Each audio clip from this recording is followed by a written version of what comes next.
Our sincere condolences to our mother, Umama Funeka Bengu, the children, grandchildren, and the grandchild, and the entire Bengu family and relatives. Greetings to the clergy, led by Bishop Nkosinathi Miyaga, Premier of KwaZulu-Natal, Honorable Thamsanqa Ntuli, and all premiers who may be here, and MPLs. I saw the Premier of Gauteng, Panyaza Lusufi, ministers, deputy ministers who are here with us, executive mayors, councillors, Deputy Speaker, and all members of Parliament who are here, Honorables Bonisa Duma and the leadership of the African National Congress, the leadership of the IFP, and all other parties who are present with us today. Dr. Zweli Mkhize and Amadlange Zwawonke, Dr. Nkosazana Dlamini Zuma, former cabinet colleague of Professor Bengu, Vice Chancellor of University of KwaZulu-Natal, Professor Mtos, and members of the academic fraternity, traditional and community leaders, fellow mourners. Ngiyanibulisa nonke ngokukhulu ukuzithoba. Today we gather to pay tribute to a remarkable individual, Professor Sibusiso Bengu, a renowned revolutionary and intellectual of his time. As a country, we have lost a distinguished educator, a diplomat, and a servant of the people. Professor Bengu has played a key role in shaping education and other social policies, contributing to the transformation of the sector, and most importantly, reversing the legacy of apartheid education. Those amongst us who were fortunate enough to work with him will never forget his commitment to fighting for social justice and promoting democracy in South Africa. One of Professor Bengu's notable contributions is his advocacy for inclusive governance. He has been a prominent advocate of marginalized populations, working relentlessly to solve our society's inherent injustices. As a champion of education, Professor Bengu has been instrumental in demolishing the apartheid structure of our country's education system. His passion for contributing towards education, especially amongst the underprivileged and marginalized, was evident when he began his teaching career in 1952 and founded Langezwa High School in 1969, serving as principal until 1976. In multiple ways, Professor Bengu exemplified perfection and never undermined any task or responsibility assigned to him. He served in every portfolio with the intention of improving the lives of the majority, never accepting a position out of self-interest. It came as no surprise when he was appointed by President Nelson Mandela as the first democratic government Minister of Education. His skills, knowledge, and contribution to various sectors of education showed that he possessed the capacity to revolutionize education by dismantling the dreadful legacies of apartheid. 30 years later, our education outcomes are still improving, a testament to the profound impact of this icon. As part of President Nelson Mandela's cabinet, he introduced many key pieces of legislation that shaped our education system. Among these are the South African Schools Act of 1996 and the policy recommendations of the National Commission on Higher Education, which served as a guide for the government's efforts to reconstruct and transform the apartheid higher education system.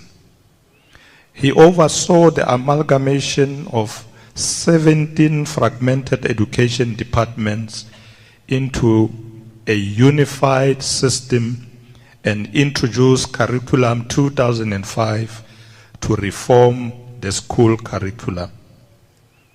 He also played a pivotal role in the facilitation of the transition from the Tertiary Education Fund of South Africa, TEFSA, to the current National Student Financial Aid Scheme, NSFAS.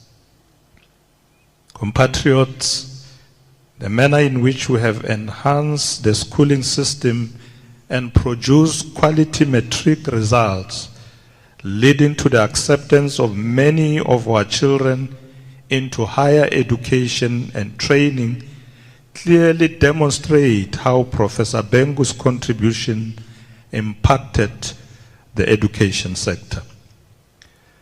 Professor Bengu's contribution resulted in many among the previously disadvantaged groups participating meaningfully in the economy and leading in various professions and industries which they were previously barred. In recent years, in order to continue Professor Bengu's work and legacy, the government established the Human Resource Development Council, the HRDC. The HRDC has brought together government, the private sector, and civil society to ensure that we invest in the production of skills required by the state and the economy.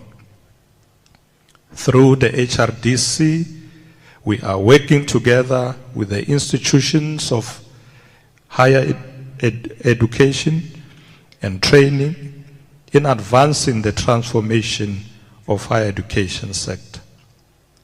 And in keeping with this legacy and honoring his work, we are investing in the growth of development of the TVET sector, which plays a crucial role in producing the skills that the economy and the state immediately require.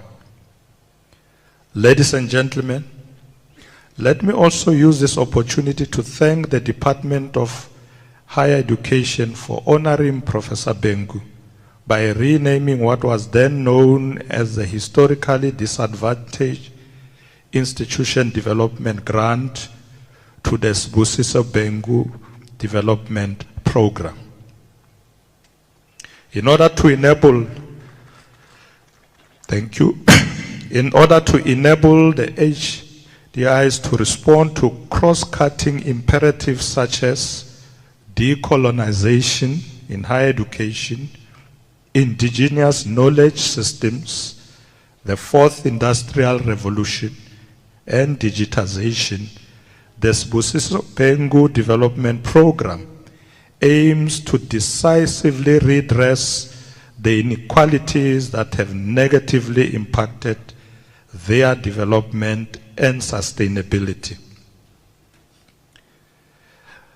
This program is in line to provide inferior education for Africans, in particular the black people in general.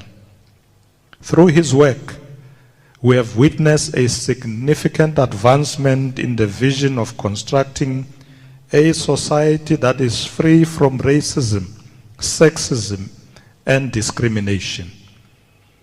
This is evident in the fact that we are now producing globally competitive young South Africans who are able to compete with the best in the world.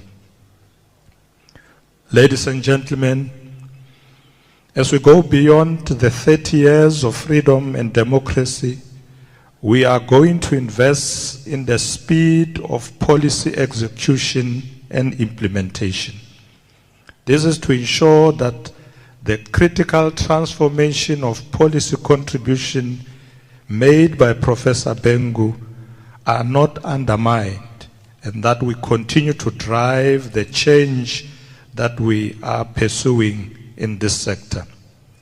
Our task is to ensure that the state, institutions of higher learning, and the private sector will expand the 10 growth sectors, which include finance, manufacturing, agriculture, business, and services, amongst others. Our goal is to create much needed employment while also ensuring that many young people, women, and the most disadvantaged individuals have meaningful participation in the economy. We have also agreed that emerging from the 2024 elections, we are going to focus on growing an inclusive economy and reducing the cost of living. Furthermore, we are investing in the building of a developmental, capable, and ethical state that has the capacity to transform society and redirect development to resolve these challenges of poverty, unemployment, and inequality. In honor of Professor Bengu, we are reaching out to the intelligentsia in society, especially universities, to continue to work with the government so that together we deal with all the challenges facing our people. We must all emulate the ethos of Professor Bengu, which is to make a difference in the lives of those in need by reaching out to them. Our society should follow his example and strive for excellence in everything we do. Let his example guide us and his spirit inspire us to make a positive impact in our country. We also encourage the student fraternity to maintain their position at the forefront of finding enduring solutions to our challenges, as they have done in the past, remembering that they are members of community before they are students. As Professor has taught us, we should understand the connection between education and development. We must continue to address challenges related to access to better education. An educated society has better prospects for a better future and breaking the shackles of poverty and injustice. Educated populations correspond with national economic growth and both directly and indirectly increase economic productivity. I also call on the trade union movement and other sectors to continue to work together to ensure that our universities remain critical centers to produce the best skills required by the economy and the state.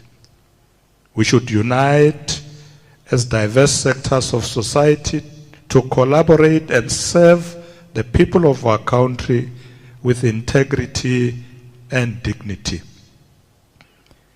I concur with the words of Haile Selassie when he said, "History teaches us that unity is strength and cautions us to submerge and overcome our differences in the quest for common goals, to strive with all our combined strength for the path to true brotherhood and unity."